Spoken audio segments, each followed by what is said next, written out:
नमस्कार। नमस्कार। सनातन समृद्ध भारतीय पौराणिक कथाओं की इस यात्रा में आपका फिर से स्वागत है।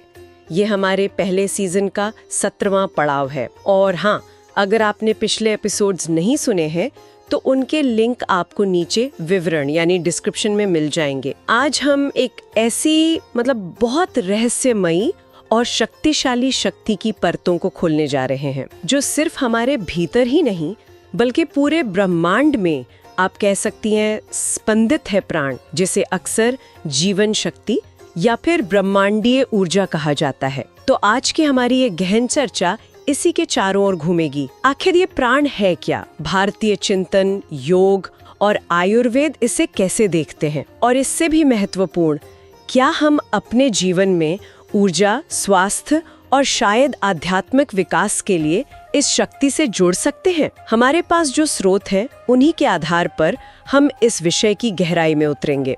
बिल्कुल सही कहा आपने। शुरुआत में ही ये समझना जरूरी है कि प्राण का मतलब सिर्फ सांस लेना या छोड़ना नहीं है। ये उससे कहीं ज्यादा गहरा और व्यापक है। ये वो मौलिक ऊर्जा है, वो स्पंदन है जो हर चीज को अस्तित्व में बनाए रखता है। भारतीय दर्शन में इसे जीवन का आधार माना गया है। तो फिर चलिए शुरू से शुरू करते हैं। प्राण संस्कृत का ये शब्द अपने आप में कितना गहरा है। इसका सीधा सा अर्थ है जीवन शक्ति या महत्वपूर्ण ऊर्जा, लेकिन ये आत्मा या जिसे हम स्पिरिट कहते हैं उससे अलग है ना? हाँ, ये एक महत्वपूर्ण भेद है। बिल्कुल। आत्मा या चेतना को अक्सर स्थायी, अपरिवर्तनशील माना जाता है, जबकि प्राण ऊर्जा है, शक्ति है, ये गतिशील है, प्रवाहमान है। इसे आप एक तरह से जीवन की बिजली समझ सकते हैं, अदृश्य लेकिन जिसके बिना कुछ भी काम नहीं करता। ये हर चीज में बह रही है, हवा, पानी, भोजन, सूरज की रोशनी और सबसे प्रत्यक्ष रूप से हमारी अपनी सांस में। यानी ये सिर्फ जीवित प्राणियों में ही नहीं बल्कि प्रकृति के हर कण में मौजूद है। हाँ, यही इसका सबसे अद्भुत पहलू है। दार्शनिक नजरिए से देखें तो पूरा ब्रह्मांड इसी प्राण ऊर्जा का खेल है। सब कुछ इसी से कंपित है, संचालित है। यही ऊर्जा सृजन करती है, पोषण देती है और अंततः सब कुछ को एक दूसरे से जोड़ती है। ये एक अदृश्य धागा है जो कण कण को बांधे हुए हैं, आप कह सकते हैं। ये सोचना ही कितना विस्मयकारी है कि एक अनदेखी ऊर्जा ही जीवन का मूल है। अच्छा, तो ये प्राण ऊर्जा हमारे शरीर के अंदर कैसे काम करती है? सुना है कि प्राचीन ग्रंथों में इसके अलग अलग प्रकारों का भी जिक्र है। हाँ बिल्कुल। शरीर में प्राण के प्रवाह और उसके विशिष्ट कार्यों को समझने के लिए योग और आयुर्वेद में इसे 5 मुख्य प्रकारों या वायुओं में बांटा गया है। ये वर्गीकरण समझने में मदद करता है कि ऊर्जा शरीर के अलग अलग हिस्सों और क्रियाओं को कैसे प्रभावित करती है। 5 प्रकार? क्या आप उनके बारे में थोड़ा और बता सकते हैं? जरूर। देखिए, ये 5 मुख्य प्राण हैं। पहला है प्राण वायु। इसका मुख्य केंद्र छाती और सिर का क्षेत्र है। यह सांस अंदर लेने की क्रिया यानी श्वसन और इंद्रियों के कामकाज को नियंत्रित करती है। इसे जीवन की पहली चिंगारी की तरह समझ सकते हैं। दूसरा अपान वायु। ये शरीर के निचले हिस्से नाभि के नीचे सक्रिय रहती है और इसकी दिशा नीचे की ओर होती है। शरीर से मल मूत्र जैसे अपशिष्ट पदार्थों को बाहर निकालने और प्रजनन क्रियाओं को नियंत्रित करने का काम इसी का है। तीसरा है समान वायु। इसका स्थान नाभि के आसपास है। ये पाचन अग्नि को प्रदीप्त करती है, भोजन को पचाने और उसके पोषक तत्वों को शरीर में सोखने एसिमिलेशन में मदद करती है।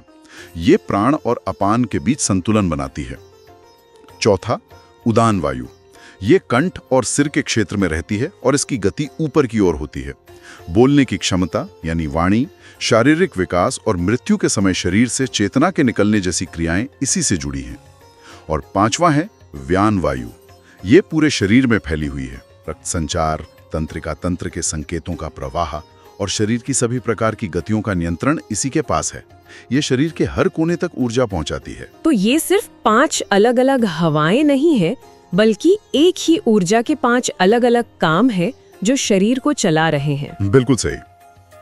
और यहाँ एक बहुत रोचक बात सामने आती है। इन 5 प्राणों का आपसी तालमेल। जब ये 5 संतुलित अवस्था में होते हैं तो शरीर और मन दोनों स्वस्थ रहते हैं। लेकिन किसी एक में भी गड़बड़ी या असंतुलन आने पर उसका असर पूरे सिस्टम पर पड़ता है, जिससे शारीरिक या मानसिक समस्याएं पैदा हो सकती हैं। ये समझना महत्वपूर्ण है कि कैसे ये 5 मिलकर हमारे स्वास्थ्य और यहाँ तक कि हमारी चेतना की स्थिति को भी प्रभावित करते हैं।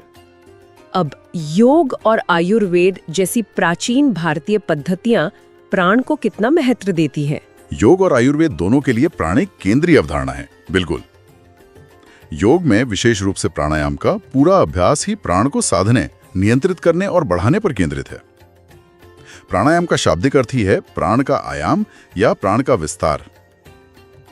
इसे श्वास नियंत्रण के जरिए जीवन शक्ति को संतुलित करने की तकनीक माना जाता है। और आयुर्वेद का नजरिया क्या है?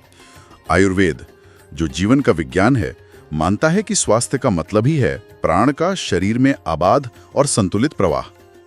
जब प्राण बिना किसी रुकावट के सही मात्रा में बहता है तो व्यक्ति शारीरिक रूप से स्वस्थ, मानसिक रूप से शांत और भावनात्मक रूप से संतुलित रहता है।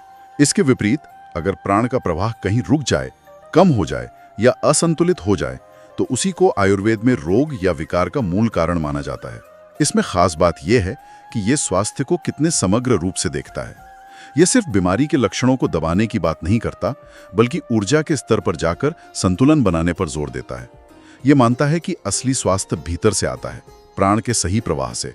तो मतलब आयुर्वेद इसे जड़ से ठीक करने की बात करता है, ऊर्जा के स्तर पर। बिल्कुल, ऊर्जा के स्तर पर जाकर। क्या इस प्राण ऊर्जा को संतुलित या बढ़ाने के कुछ सरल तरीके भी हैं जो आम जीवन में अपनाए जा सके? मंत्रों का जाप करना, प्रकृति में समय बिताना और सबसे बढ़कर सचेत होकर जीना, यानी अपने विचारों, भावनाओं और कार्यों के प्रति जागरूक रहना, ये सभी तरीके प्राण ऊर्जा को बढ़ाने और सामंजस्य मिलाने में मदद करते हैं। अच्छा, तो ये तो हुए आम जीवन के तरीके। अभी तक हमने शरीर के भीतर प्राण की बात की, लेकिन क्या इसका कोई ब्रह्मांडीय जुड़ाव भी है, जैसा कि आपने शुरू में संकेत दिया था? उपनिषद और वेदों जैसे ग्रंथ इस बारे में क्या कहते हैं? हाँ, बिल्कुल है। भारतीय दर्शन प्राण को सिर्फ व्यक्तिगत ऊर्जा नहीं मानता। उपनिषद और वेद इसे उस विराट, सर्वव्यापी शक्ति के रूप में देखते हैं जो पूरे ब्रह्मांड को चला रही है। वही शक्ति है जो सूरज को चमक देती है, ग्रहों को उनकी कक्षा में घुमाती है, हवाओं को बहाती है और समुद्रों में ज्वार पैदा करती है। यानी जो ऊर्जा मेरे भीतर सांस ले रही है, वही ऊर्जा तारों को भी चला रही है। क्या ये सच है? बिल्कुल, यही तो सबसे गहरा सत्य है। प्राण व्यक्तिगत होते हुए भी सामूहिक और ब्रह्मांडीय है। ये वो अदृश्य ऊर्जा है जो जीवन के हर रूप को, सृष्टि की हर प्रक्रिया को और यहाँ तक कि विनाश या प्रलय को भी एक साथ बांधे रखती है। अगर इसे बड़े पैमाने पर देखें तो ये एक सार्वभौमिक जीवन धारा है जिससे सब कुछ उत्पन्न होता है और अंत में उसी में विलीन हो जाता है। ये विचार कि हम सब एक ही ऊर्जा सागर का हिस्सा है, मन को शांत भी करता है और जोड़ता भी है। प्राचीन ऋषियों ने भी इस पर काफी चिंतन किया होगा, जाहिर है। हाँ, उन्होंने अपने गहरे ध्यान और अवलोकन से ये जाना कि जब शरीर से प्राण निकल जाता है तो जीवन समाप्त हो जाता है, लेकिन वो ऊर्जा नष्ट नहीं होती, वो बस अपने स्रोत यानी ब्रह्मांडीय ऊर्जा में वापस मिल जाती है। मृत्यु केवल रूप का बदलना है, ऊर्जा का नहीं। ये तो अद्भुत है। अगर ये प्राण ऊर्जा इतनी मौलिक और शक्तिशाली है, तो क्या हम इसे अपने भीतर महसूस कर सकते हैं? क्या इसे जगाने या बढ़ाने के कुछ विशेष तरीके हैं जिनका अभ्यास किया जा सके? हाँ, योग और तांत्रिक परंपराओं में प्राण को सक्रिय करने, शुद्ध करने और उसकी मात्रा बढ़ाने के लिए कई परिष्कृत तकनीकें विकसित की गई हैं। सबसे पहला और प्रमुख साधन है प्राणायाम। जैसा हमने पहले बात की, इसमें कई तरह की श्वास तकनीकें शामिल हैं, जैसे नाड़ी शोधन, जिसे अनुलोम विलोम भी कहते हैं। यह शरीर की ऊर्जा नाड़ियों मतलब चैनल्स को साफ करके प्राण के प्रवाह को संतुलित करती है। फिर है भस्त्रिका, धोखनी की तरह तेज सांस लेना छोड़ना। ये शरीर में तुरंत ऊर्जा और गर्मी पैदा करती है। और कपालभाति, जिसमें तेजी से सांस छोड़ी जाती है, ये मस्तिष्क क्षेत्र को साफ करती है और मानसिक स्पष्टता लाती है। ये अभ्यास न केवल प्राण को बढ़ाते हैं बल्कि उसे शुद्ध भी करते हैं। प्राणायाम के अलावा और क्या तरीके हैं? दूसरा है प्रकृति से जुड़ाव। देखिए, प्रकृति प्राण का अक्षय भंडार है। सुबह की धूप लेना, जिसे सूर्य नमस्कार से भी जोड़ा जाता है, प्राण ऊर्जा देता है। हरे भरे वातावरण में घूमना, ताज़ी हवा में गहरी सांस लेना या नंगे पैर धरती पर चलना, ये सब हमें सीधे ब्रह्मांडीय ऊर्जा से जोड़ते हैं। और जीवन शैली का भी असर होता होगा। बिल्कुल। तीसरा महत्वपूर्ण तरीका है शुद्ध जीवन शैली। हमारा खान पान और हमारे विचार भी प्राण के स्तर को सीधे प्रभावित करते हैं। सात्विक भोजन यानी ताज़ा, हल्का, प्राकृतिक और सुपाच्य भोजन प्राण को बढ़ाता है। इसी तरह सकारात्मक सोच, मन में शांति और दूसरों के प्रति दया का भाव भी हमारी ऊर्जा को उन्नत करते हैं। ध्यान और मंत्रों का भी जिक्र होता है अक्सर। हाँ, चौथा तरीका ध्यान और मंत्र है। ध्यान के दौरान जब हम अपनी सांस पर ध्यान टिकाते हैं तो हम सीधे प्राण के साथ काम कर रहे होते हैं। इससे मन शांत होता है और प्राण का प्रवाह नियमित होता है। कुछ विशेष मंत्रों या ध्वनियों का कंपन भी शरीर में प्राण ऊर्जा को जागृत कर सकता है। ये तरीके तो काफी व्यवहारिक लगते हैं, जिन्हें थोड़ी सी इच्छा शक्ति से अपनाया जा सकता है। अच्छा, पौराणिक कथाओं में हम सुनते हैं कि महान योगी और ऋषि प्राण पर नियंत्रण करके असाधारण काम कर दिखाते थे, जैसे हवा में उड़ना या पानी पर चलना। क्या इन कहानियों का कोई गहरा अर्थ है? हाँ, पौराणिक कथाओं में ऐसे अनगिनत किस्से हैं, जैसे हनुमान जी का अपनी इच्छा से शरीर का आकार बदलना या सूक्ष्म रूप धारण करना। इसे प्राण पर अद्भुत नियंत्रण का उदाहरण माना जा सकता है। अब ये कथाएं शाब्दिक रूप से सत्य हों या ना हों, ये इस बात का प्रतीक हैं कि प्राण ऊर्जा में कितनी असीम संभावनाएं छिपी हैं। ये दर्शाती हैं कि अगर इस ऊर्जा को पूरी तरह साध लिया जाए तो मनुष्य क्या कुछ नहीं कर सकता। और आम जीवन में क्या हम अपने रोजमर्रा के अनुभवों में प्राण के असर को देख सकते हैं? जैसे कभी-कभी हम बहुत थकावा या लो एनर्जी महसूस करते हैं और कभी एकदम ताजगी और उत्साह से भरे होते हैं। क्या इसका सीधा संबंध प्राण से है? हाँ, निश्चित रूप से। अपने दैनिक जीवन में हम लगातार प्राण के उतार चढ़ाव को महसूस करते हैं, भले ही हम उसे ये नाम ना दें। जब हम शांत, केंद्रित, उत्साहित और लचीला महसूस करते हैं तो समझ लीजिए कि प्राण का प्रवाह सुचारू और संतुलित है। और जब हम सुस्त, बिखरा हुआ, चिड़चिड़ा या थकावा महसूस करते हैं तो ये अक्सर प्राण के प्रभाव में किसी बाधा या कमी का संकेत होता है। तो इसका हमारे लिए क्या मायने हैं? हम इस जानकारी का अपने जीवन में कैसे उपयोग कर सकते हैं, मतलब रोजमर्रा में? इसका सीधा सा मतलब यह है कि हम अपने ऊर्जा स्तर के प्रति ज्यादा सजग हो सकते हैं। ये समझना कि हमारा खान पान, हमारी नींद, हमारी सांस लेने का तरीका, हमारे विचार, हमारी भावनाएं, ये सब हमारे प्राण के स्तर को प्रभावित कर रहे हैं। जब हम अपनी जीवन शैली में छोटे छोटे सकारात्मक बदलाव करते हैं, जैसे थोड़ा जल्दी सोना, हल्का भोजन करना, कुछ मिनट गहरी सांस लेना या बेवजह की चिंता छोड़ना, तो हम अनजाने में ही अपनी प्राणिक ऊर्जा को बढ़ा रहे होते हैं।